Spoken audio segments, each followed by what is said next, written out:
And the reason why the box was heavier than anticipated is he tossed in this for giggles, as he would say. This apparently used to be a JKOO Tsunami T-10 clay-tempered blade that he destroyed in an earlier video and had been then using to destroy other swords. So he'd been whacking this further on other blades. So yeah, it's just really, really chewed up.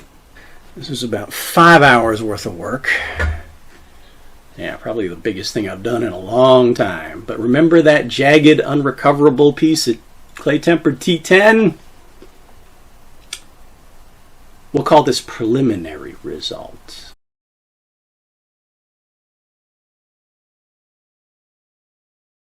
Alright, so this is going to be a little all over the place and probably a little longer than I expected it would be, which really appropriately reflects my creative process in general. Things rarely go as intended, tend to go on, well, longer than intended and planned, and the outcome is not necessarily what I originally had in mind, but hopefully it's a happy outcome, and we'll see today. But about 6 months ago, I posted a video on the LK Chen Hidden Dragon Sparrow Dao recovery project. The sword that Matthew Jensen broke and then so kindly sent to me to see what I could do with it. And I've done a couple of follow-up videos on that as I've turned it into a sword cane. And I'm still working on that project a little bit here and there, fine-tuning it, because, yeah, I never tend to be completely done with any of my projects unless somebody actually takes them away from me physically. It's again, just part of my, my process.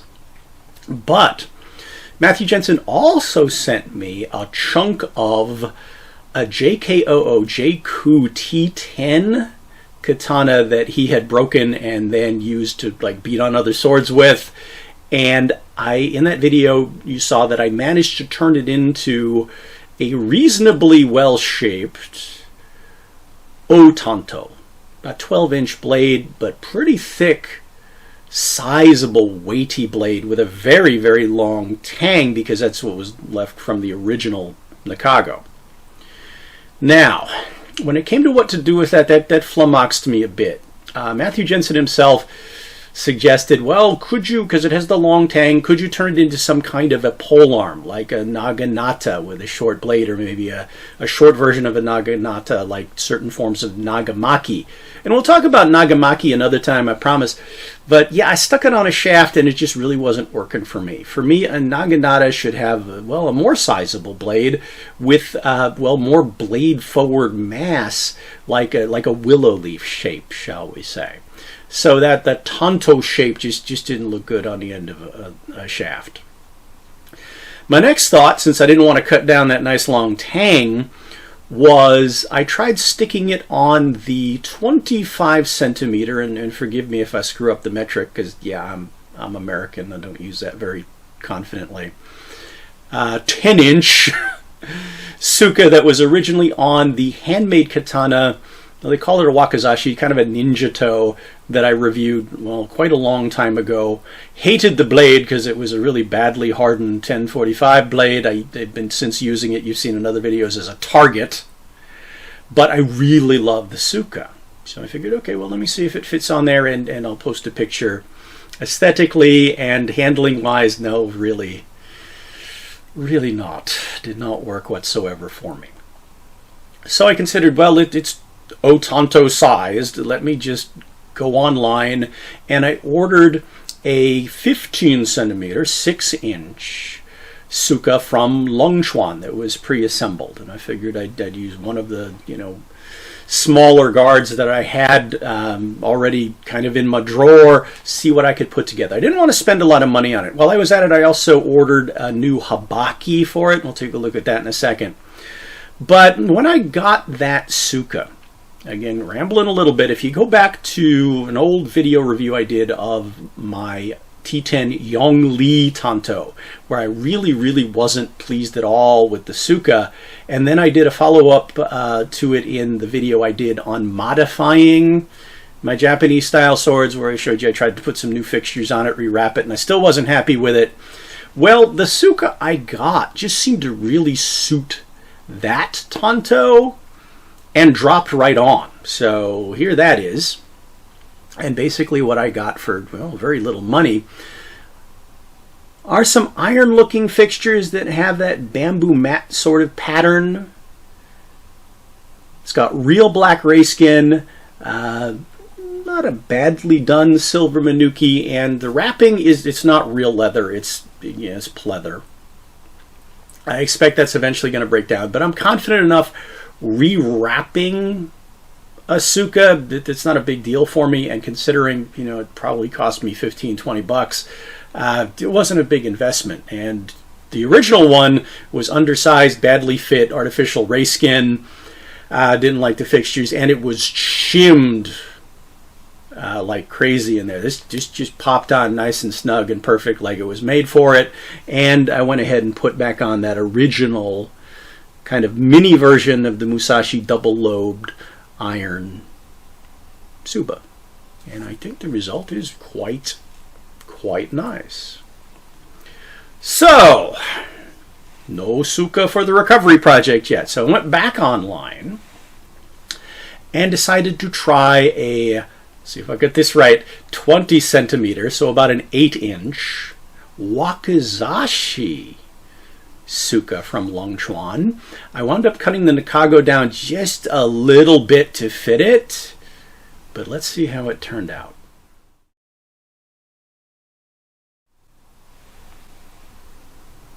I feel like I need some cheesy reveal music, but yeah, let's get into it. Now, up front, I tried to make this the cheapest project I could get away with and still have something decent, so low budget. Starting with the new Tsuka, $20 from Longquan Shaoshi for a pre-assembled Wakizashi Tsuka. Real rayskin, they're just panels and they're small nose, but at least it's real rayskin. Fake leather wrapping, which is pretty well done. It's pretty tight, doesn't move around, but it does feel a little bit rubbery. If I need to replace it later, that's not going to be a big deal. And a set of fixtures in blackened brass that are pretty impressively crisp. They do have slight casting seams on the sides of the Fuchi and the Kashira, but not too bad. I can clean those up later. And Dragon Theme Manuki. Now, I also happen to have this small Tsuba left over from my last attempt to refit that Yongli Tanto. So it's just kind of sitting in a drawer, matched the rest of the set I felt, so just, yeah, okay. Already had a Tsuba for it, great. Now, this actually wound up fitting on that slightly trimmed down Nikago perfectly. Now, just coincidentally, I had cut that Nikago to a length where it goes all the way down to the end. It's pretty much touching the Kashira on the inside of the Tsuka, which was hollow.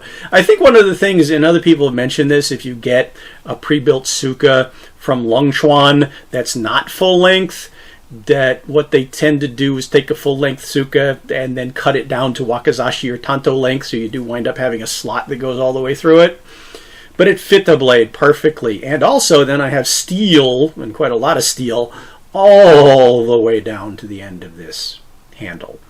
And we'll talk about how that affects weight and balance here in a minute. But let's move on to the saya, something I didn't spend any money on whatsoever. This was a happy find, and apparently Mike has some memory problems, because buried in a scrap box of interesting wood pieces that's been in my garage forever, Mike found half a saya. Apparently, years ago that I don't remember, I was working on a project and cut a full-size katana saya in half. And actually apparently spent the time to strip whatever paint job was on it because it was down to the raw wood. I don't know what I did with the top half of it. I have no idea. But the bottom half was still sitting in the bottom of that box, getting beat up and weather damaged and all that all these years. Happy find. It was already cracked, so I went ahead and split it apart because I did have to recut the slot inside to fit this stouter blade. This was the end of that saya. So basically, it was built for the end of whatever Japanese-style sword was in it, which is much narrower. But that gave me the opportunity to give it a nice custom fit. Glued it back together, sanded it, stained it, gave it a little bit of a lacquer coating, But I didn't really go crazy with the refinishing. You'll see that it's pretty scarred up. I left a lot of that damage from all the time it's spent in that box in the garage. So there's a lot of scars and nicks and stains in this thing. I feel like it gives it character, considering the blade itself is pretty beat up. We'll take a look at that in a second. But yeah, I just felt like it matched the theme and left it, well, scarred up, like me. Carved myself a new kuragata out of just a random piece of hardwood. There's no shitadomi on there because I didn't buy any yet. And found myself a nice piece of cord that I feel like makes a good functional and aesthetically pleasing sageo to match the rest of the theme. So yay, didn't spend any money on any of that. What else did I spend money on? Well, let's take a look at... Now, I didn't put any kind of koiguchi on here yet. No horn or anything. I may still do that. You know, Mike is never done with a project unless somebody takes it away from him. So I may still work on that. So it's got a reasonable fit to it right now, but I don't expect it will last without having something on there to reinforce it. Something to add to in the future. If I feel like it's worth spending that money and time on, I think I do. We'll see how I feel over time. What else did I spend money on, though? Well, new habaki. Brass. Has a reasonably nice kind of rain and grass theme on it, and it popped on very nicely, fit very well. Added a couple of seppa I had in a drawer on there to improve the fit, and everything came together really well. I did some more shaping and polishing on the blade. I did leave, there's still a big nick like right in the middle. I would have had to take way too much metal down on to totally remove that, but I kind of felt like, well, we'll leave a little bit of a nick in there just so it can have a memento of its, well, the abuse it took, the incredible amount of abuse it took, and managed to get recovered into something reasonably nice. And I still may work on the polish and things like that. It's kind of a work in progress, but yeah. So, well, let's talk about that weight, balance, and handling.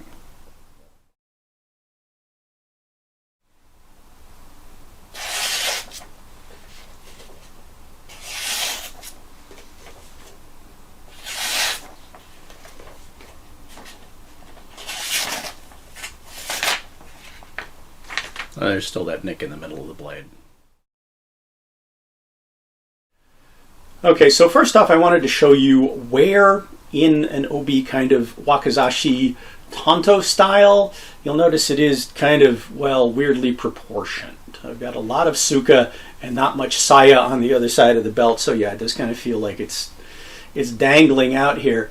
And it's not tied in. I don't have the sageo tied in. But I could certainly kick it up this way close to my body, and it's pretty comfortable there. I could also conceal this under a jacket, potentially. I'm still experimenting with carry options, so maybe to be continued there. And next I want to kind of compare it to that Yongli O-Tanto, because they're kind of in a similar size class. So the Yongli has a 12-inch blade, which is measured from the habaki. If you include the habaki, it's 13 1/4. It weighs 19 ounces with a point of balance about 3/4 of an inch above the habaki. So doesn't feel too bad. For me, it may be a little bit light. That's why it's not necessarily my favorite thing for moving around and practicing with. Yeah, it doesn't quite have the presence, especially not the presence of this one. Let's talk about this one. It is a little shorter by about an inch. So you're talking about an 11-inch blade, 12 and change if you're counting the habaki. 21 ounces with a point of balance right at the top of the habaki. And I think a lot of that is because there is so much steel in the tsuka. Thickness, for instance, they're both 7 millimeters thick. Yes, see, I can learn metric. Not quite as much taper in this one distally, and there's more meat in the blade. This is much more of an apple seed, high miku kind of an edge, much more of a chopper. Handling wise, this just reminds me a lot of one of my kukri. even though it's not nearly as balanced forward as one of my kukri. For instance, this one, 19 ounces, that's the same weight as my 10-inch service number 1 Gurkha kukri, but doesn't nearly have the blade feel of something like that. This one does. This one feels really solid. It does feel like a good solid piece of steel in my hand, and moves like it. Now, it's not a razor blade like the Yongli is, so I don't expect it's going to do very well on soft, maybe even medium targets, but I feel like I could abuse this as, again, kind of a heavy chopper. And, well, Matthew Jensen wasn't able to break it further than this. I don't think it's going to give out now. It's a pretty solid monster. And if it does, hey, I got it for free. So, $40 approximately invested in the build. It's not bad. But the other thing I could do with this is, given the fact that that is a true full tang, I suppose I could also choke down, well, at any point along that Tsuka that I felt I needed for the purpose. And yeah, that would be fine. You know, I'm not going to have like wood snapping off in my hand because it's not supported by a solid core. That's a solid core, which also would make me feel pretty confident using the butt end of it for different things, martially speaking. But yeah, it may look a little bit awkward and unbalanced, but it moves for me really well. I feel really good about it. It's sturdy, it's solid. Now, edge, as I mentioned in the original video where I first reprofiled it, it did maintain some of that differential hardening. There's still a kind of a ghost of a Hamon there. Sounds like a good video game, right? The Ghost of Hamon. Anyway. Now, it's not quite as hard as maybe it originally was. I'm rating it at somewhere around a 55, 56 Rockwell. The tip is a bit softer because, yeah, I reshaped that to a point where there was no Hamon there, but it's not super soft either. Maybe a 50. Strong enough, basically, that I've been able to do some thrusting into, like my Pel, stab him, and it hasn't damaged it. Also, thrusting into wood hasn't damaged the tip. It's holding up pretty well. And again, I feel like I could put this to a lot of hard use and abuse. It feels good. It moves around well. And for, the little bit of money and the whole lot of time I put into it, I figured good investment. And yes, Matthew Jensen, thank you again, sir. I doubt you felt that I could recover as much as I could. Just kind of threw it in as a scrap piece of metal to see what I could do with it. I think I did something with it. Let me know what you all think. Also, while we're at it, let's go ahead and get our usual conversation going in the comments. I'm happy to answer any questions you might have on this build or any other things that I do with my other swords and knives. I'll try to be as helpful as I can. Any advice that you have, any ideas on where I might be able to take this further, I am absolutely happy to get that information from you. Again, our conversations, I can't thank you all enough for that exchange. But until, well, whatever I get myself into next, as usual, thanks for watching, following, liking the videos, subscribing to my channel, and I hope to see you back again.